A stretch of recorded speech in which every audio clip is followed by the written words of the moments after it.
Oui, on voit entre 2015 et 2023 une mutation du terrorisme islamique en France.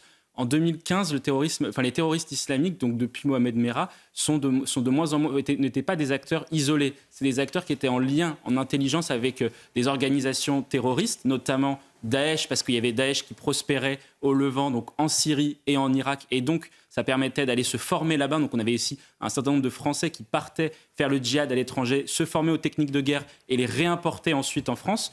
Là, aujourd'hui, on voit en 2023, et depuis 2019, je dirais, on voit un terrorisme qui est beaucoup plus le fait d'acteurs isolés, et d'acteurs isolés qui se radicalisent par eux-mêmes sur les réseaux sociaux et dont les passages à l'acte sont de plus en plus imprévisibles. Et c'est ce qui rend les choses beaucoup plus compliquées pour l'État, puisque comment on peut identifier quel est le point de passage à l'acte d'un auteur terroriste isolé? Est-ce que c'est justement un différend à l'école, c'est-à-dire un différend avec un professeur, ce qui fait qu'il va cibler un ancien professeur? Est-ce que c'est la question israélienne avec une ambassade israélienne ou une synagogue ou quelque chose qui s'apparente à la religion juive? Est-ce que c'est quelque chose qui s'apparente à l'État français, donc à une préfecture ou à une autre administration publique ou un hôpital? Donc là-dessus, on sait pas vraiment le passage à l'acte. Et ensuite, après, la question, c'est comment on interpelle et comment on va traquer ces mineurs qui sont radicalisés.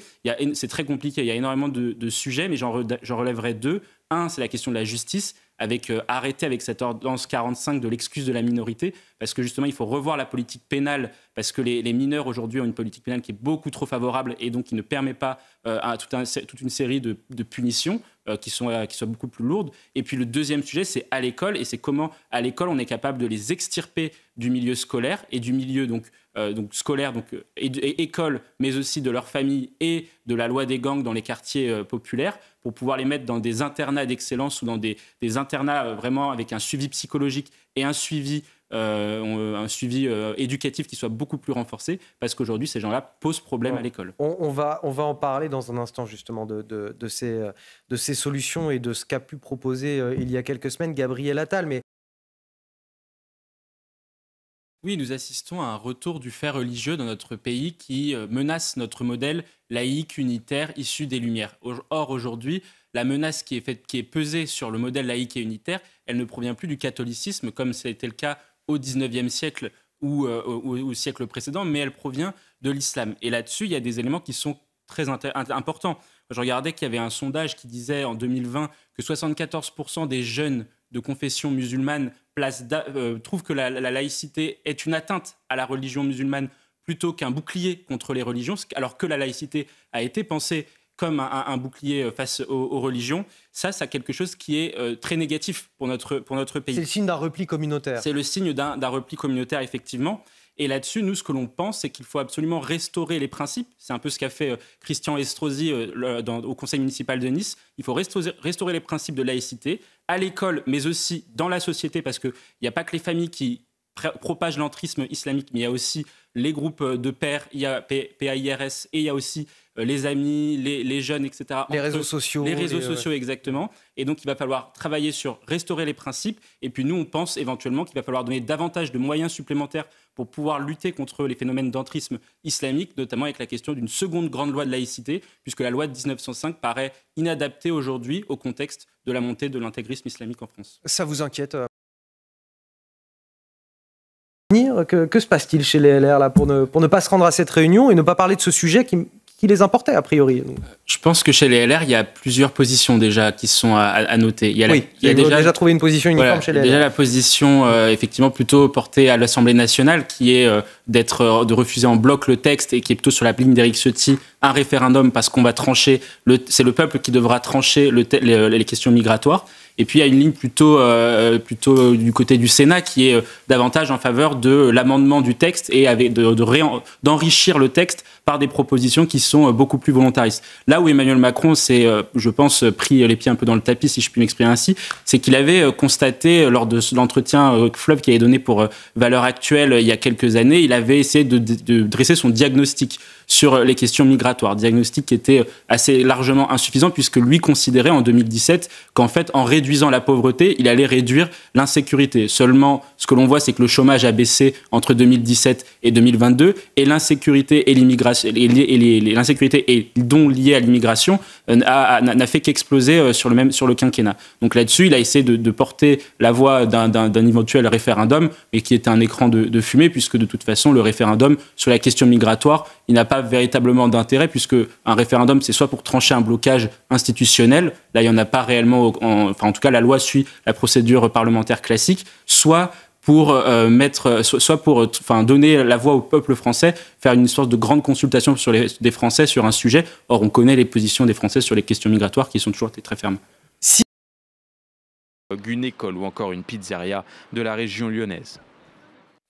C'est quand même assez écœurant d'imaginer seulement que Jean Moulin, héros de la résistance, ait pu soutenir un seul instant les actes terroristes menés par le Hamas le 7 octobre dernier. Mais j'ai envie de dire, quelque part, il y a aussi un contexte politique qui permet à certains de penser que Jean Moulin aurait pu soutenir à une seule seconde le Hamas à un moment donné, même Mathieu Hoc. On voit bien qu'il y a un continuum entre l'antisionisme et l'antisémitisme. Là-dessus, on voit que les tags qui sont faits sur le musée de la Résistance de Lyon, ils sont à la fois antisémites, c'est même plus à démontrer, et antisionistes également, puisqu'ils condamnent ils condamnent Israël en tant que pays et en tant qu'État juif, et surtout, ils dressent un parallèle nauséabond entre l'État d'Israël et le régime nazi, et voire le régime de Vichy également.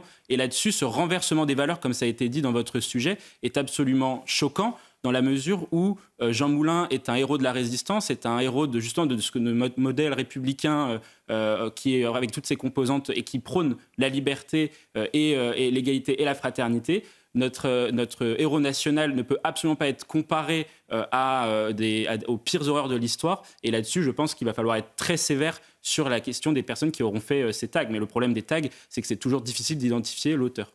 Ce qui est terrible, c'est qu'on salit notre mémoire nationale. La France collabore.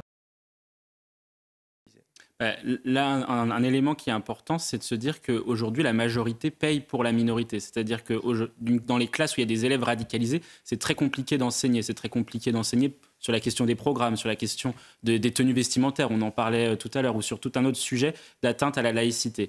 Il faut absolument, donc moi je pense, sortir ces gens-là, ces élèves radicalisés de l'école, les mettre dans des internats dits, que nous on appelle d'excellence, mais qui sont des internats fermés avec de l'instruction, pour le coup effectivement obligatoire, un petit peu sur le modèle du SNU, Service National Universel, où on va arrêter de le rendre volontaire, parce que le SNU aujourd'hui est volontaire, donc il faut absolument le rendre obligatoire, et puis ensuite où on va pouvoir augmenter sa durée pour pouvoir justement garder la trace de ces gens-là, au moins pendant 6 mois, 1 an, pour éviter justement cette radicalisation et surtout pour éviter de les perdre en route, parce que le plus grand drame de l'école aujourd'hui, c'est qu'il y a des gens qui décrochent complètement et que l'école ne voit plus, alors que l'école est la seule institution de l'administration qui voit tous les Français de leurs 3 ans jusqu'à leurs 16 ans. Et aujourd'hui, le fait qu'il y ait des gens qui soient assignés à résidence, qui est complètement décroché de notre système, pose une menace sécuritaire, pour reprendre les termes d'Amaury.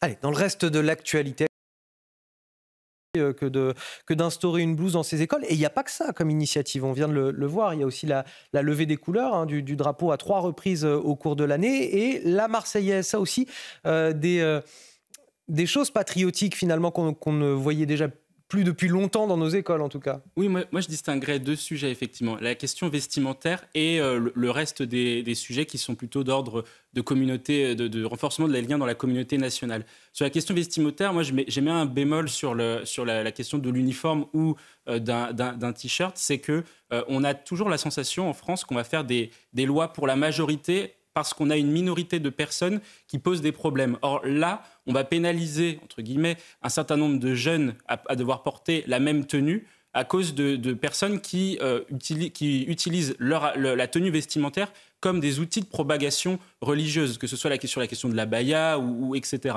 Donc là-dessus, moi, j'y mets un premier problème. Ensuite, après, sur ce qui concerne de tout ce qui va être autour de la communauté nationale, de faire nation, là-dessus, j'y vois que des bonnes nouvelles. Je pense que la levée de drapeau, la Marseillaise, c'est des choses qui sont importantes à réapprendre dans l'école républicaine, parce que l'école républicaine, c'est la source du projet républicain, c'est la source du projet des Lumières. C'est vrai qu'on a souvent eu l'impression